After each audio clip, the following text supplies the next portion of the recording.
your food too much, because that's becoming gluttonous. So you eat very plain food, which is not spiced, and you eat it out of the sense of beauty, that is to keep the body functioning. You drink only water, because other drinks might cause certain dependencies and give you too much pleasure. And because the idea is, you see, you've got to control your mind, keep it absolutely calm and still, so that you are not dependent on matter. And that's altogether the wrong approach, because, it is a game you can play. It's one of these possible things. You can play the Jehovah's Witness game, you can play the three-seed of the Spirit Baptist game. All these are various things which you can play, just as you can take up a hobby for bridge or fishing or something like that. But what happens is, you see, that the notion that the material world is an illusion is turned into a judgment of value. If it's an illusion, therefore it's bad. I ought not to be under this illusion. Well, the reality of the matter is that if you see that the material world is an illusion, you can enjoy it a great deal better. And if you think it isn't, a true materialist, therefore, is one who knows that material is an illusion. Then he's not afraid of it. Then he can enter into the dance of material with real zest. Because you see, if you're a false, a fake materialist, what's happened? You borrowed money to buy yourself a Cadillac, an impressive house, a ranch style with a picture window, and a patio and a swimming pool, and you bought a lot of stock, and you somehow wangled the money and borrowed it, and you keep lying awake nights wondering if you're going to make the payments. There's no point in that at all. Well, how can you possibly enjoy all this jazz? That's the kind of jazz you want to enjoy. You've got to worry about whether you pay for it or not. And you get hopelessly involved, you get commitments here, commitments there, and finally have a nervous breakdown and shoot yourself. The only way to enjoy material is to disbelieve in it, just as one can disbelieve in money. Then you have zest for it, you see. Otherwise, it's much better to be poor. If you have no taste for this kind of life and no real interest in it, but feel that somehow you ought to have it for status reasons, it's much better to stay poor. Not have any of that stuff at all. So, then this is the important thing I'm trying to say. Material is an illusion, but a great illusion. And the point is to swing it, and not to run away from it on the one hand, or to get stuck on it on the other. Then you can play with it. It's like a wheel going round. If the wheel is too loose on the axle, it wobbles all over the place. If it's too tight, it won't revolve. But you kind of sit loose, you see, to this thing. Not too loose, though. Now, in what way, then, is the material world an illusion? Well, we know a lot about this now from our physics. And we know that what we call solidity is force. Contained force. The agitation of particles or wavicles or whatever they are at such an immense speed that they become impenetrable to other agitations. So that when I put my foot on the floor, the reason it doesn't go through the floor is that the floor is coming into existence and going out of existence so rapidly that there is no interval through which my foot can penetrate. Like an airplane propeller, you can't put your head through it without getting it chopped off. Only that, if it were going far faster still, it wouldn't even cut your head off. It would just be like banging your head against a brick wall. And it has to be going fast too within an extraordinarily small and restricted space. The airplane propeller is whizzing around through a considerable space in relation to the size of the head. But if it were going much faster, but through much smaller spaces, you see, then it would be like banging your head against a brick wall.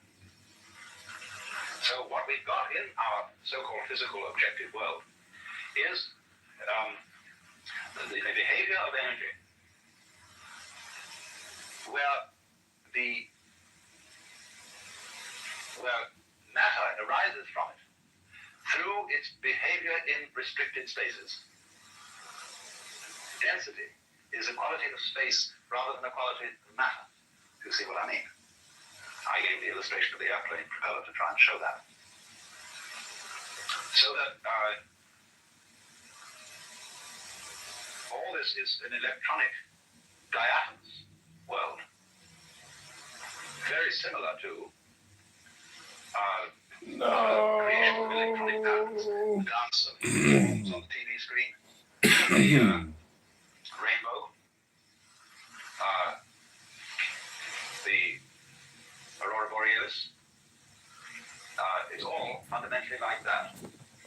Only we are of the same kind of jazz, you see. Our bodies are this dance too. And therefore, the physical world feels real to us. In other words, it feels solid. One other creature as intelligent as man. That is the dolphin. This lives in a medium that is less dense. This is the dolphin. The dolphin is a mammal. And many millions of years ago, it seems that dolphins were living on the land. But they are very clever. And they decided that the land was no place to live. Because getting food was difficult, and you had to lug yourself around, and there were many, many bad shows about the land. It had very curious changes in temperature. It became unspeakably cold and unspeakably hot, and you had to track to work. Well, no sensible person ever works. I never work, I get paid for playing. And everybody should do that. That's the mark of an educated man, is that eventually he gets a job where he's paid for playing. And a worker, or a proletarian, isn't necessarily a poor man. There are lots of poor, a poor man like, say, Sadie Morgan-Roth or Eric Barker around here are proletarians. Proletarian is a person who is fettered to the process of work. That is to say, to doing chores every day that he really doesn't like and that aren't in the least interesting in order to go on living. So the dolphins decided this is ridiculous, this land existence, and they went back to the water. And it's pretty easy to fish. Plenty of fish in the water and things to eat. Because we know the ocean is the greatest food supply in the world. And when they've eaten a few fish or whatever they need, they decided just to have a bowl. So the dolphin can get abreast of a ship, get one of the wakes coming out of the side, can set its tail at an angle of 26 degrees. And be pushed along by the ship. And it's not going anywhere. There's no reason to go along there. As if it had to get to another part of the sea, you'd see pretty much the same all through. But they're just going, boom, and they chatter and dance, and they're really highly civilized beings. And so, please don't anybody ever kill dolphins or be unkind to dolphins, because they're exemplary, high-minded creatures. And we shall soon discover this as soon as we can set up communication with them. They will tell us all about it, and we will then invent a new style of civilization based on frolic.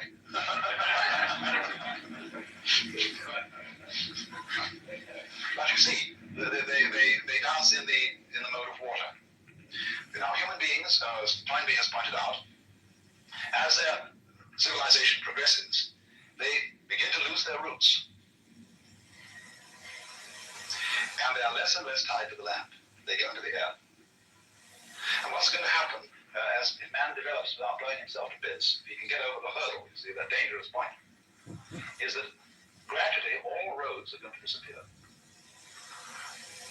And the earth will have centers of human habitation, you see, but no roads. They'll be as obsolete as railroad tracks, because everybody will fly. And once the medium of air is much more fluid than the medium of water. And as we fly, you see, on the land, your values are all values of permanence, solidity, firmness. They're architectonic in the sense of our great stone structures, pyramids, and things like that. But in the air and on the water, all values are fluid. And what you have to know to be a good airman is, of course, stars. Like whitethroats and other migrating birds migrate by the stars. Imagine. So once you start relating yourself to the stars, you realize that you're living in a universe where directions are all relative. And you become a being capable of existing in non-solidity.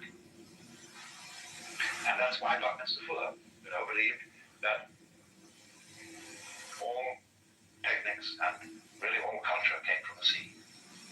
The men who first learned to sail were the wise men. He has a fantastic idea that there were initiates, great priests who were ship's captains.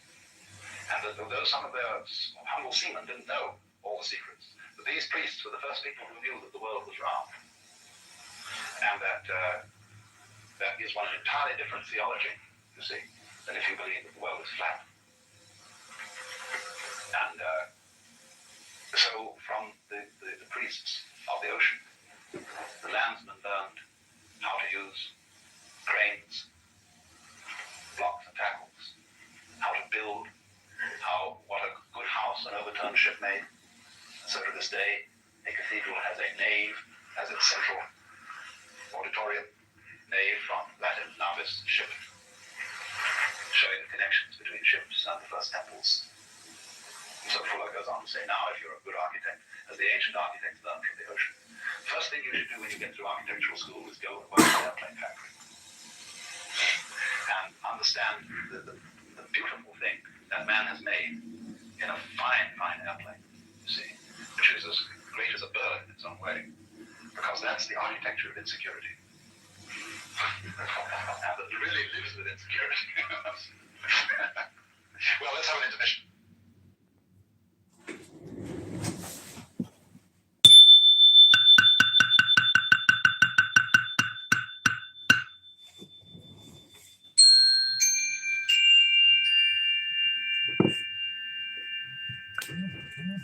So then I was talking to you this morning about the dynamics of energy, about the way in which we select vibrations, and about the basic principles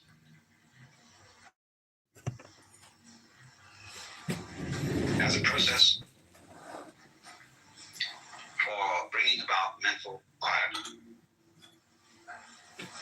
which is not pure passivity, mental limpness, just as physical relaxation is not physical limpness, as if you were a wet rag over a clothesline. In the process of meditation, one is completely aware of all sensory inputs. You don't try to shut off your senses. And although it may be helpful, say, to begin in meditation by closing the eyes, in the Zen philosophy of meditation, you don't close your eyes. If you do, you are called a denizen of the dark cavern. You look at the floor in front of you, about 4 feet, and you allow the light to play with your eyes without putting any names on these patterns of light and shade and color, just as you allow the sound waves in the air to play with your ears. But you don't put any name upon it. You allow yourself to be in a non-conceptual way. Now, the importance of this, the practical effect, although when you are in meditation, you are not concerned with practical effects. Practical effects accrue as a byproduct, just as happiness, which cannot be pursued, is only a byproduct of being interested in something else. But the disease of civilization is that we confuse the world of symbols with the world of reality. As I said this morning, you all know what reality is. And it doesn't have to be explained to you. And if you try to define it, you'll become a professional philosopher, and you will eventually shrivel up and die. But you know what it is. It's this. So, we are in a very serious condition in the world today. We are trying to make as the goals of life the attainment of pleasures that really exist on paper only. And the chief example of this is lots of money. There are no limits to the amount of money you can make if you're sufficiently clever and sufficiently ruthless. You can go on and on and on and on. But there are very strict limits to the amount of beef you can eat at one meal, to the amount of girls you can give, to whom you can give adequate satisfaction, to the number of houses you can live in, to the amount of clothes you can wear. You can have, supposing you wore 3 suits a day, and you wanted to be different all the time. All right, there are 365 days, multiply that by 3, and that's enough for anyone who dresses also. But that there is a real limit.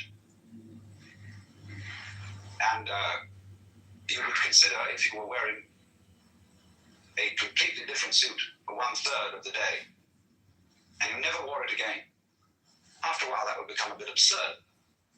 You might find a favorite suit, one that you felt suited you. What is a suit except something that suits you? And you would go back to it. And you would want that one again. Same with a woman. You find you've got a favorite one. And you want to go back to her. And keep her around. See? Then you have a house. You can have hundreds of houses if you're very rich. But you find you have a favorite one and you want to go back. So there are limits to what we can enjoy in a material, physical, real sense. Although I must say, when I say real, and I also join with that the word physical and material, the real world is not necessarily physical or material. The ideas that come out of the history of Western culture that we say physical or material, these are purely conceptual. You see, when somebody says, I'm a materialist, and I think there is nothing but material, see, and all the spiritual stuff is just fantasy. The idea of material is itself fantasy. These flowers are not material. Material is an idea, is a concept. These flowers you can only understand by looking at them and feeling. We don't know what they are. We see the patterns of energy and the delight of them.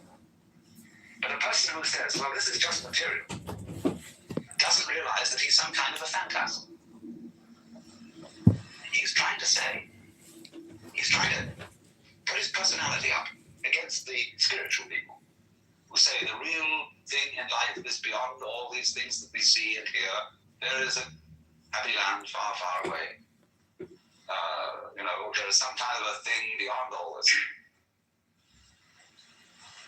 And that's a kind of one-upmanship. People in religion are the worst game players in the world. They're always trying to outface each other and say, well, you don't have quite the right conception. Even among the most orthodox confraternities, say Orthodox Catholic theologians, they're always trying to one-up each other. Say, yes, sir, you believe that your explanation of the doctrine of the Trinity is very correct, but there are certain subtle respects in which you haven't quite got the point. And they go round and round and round on this.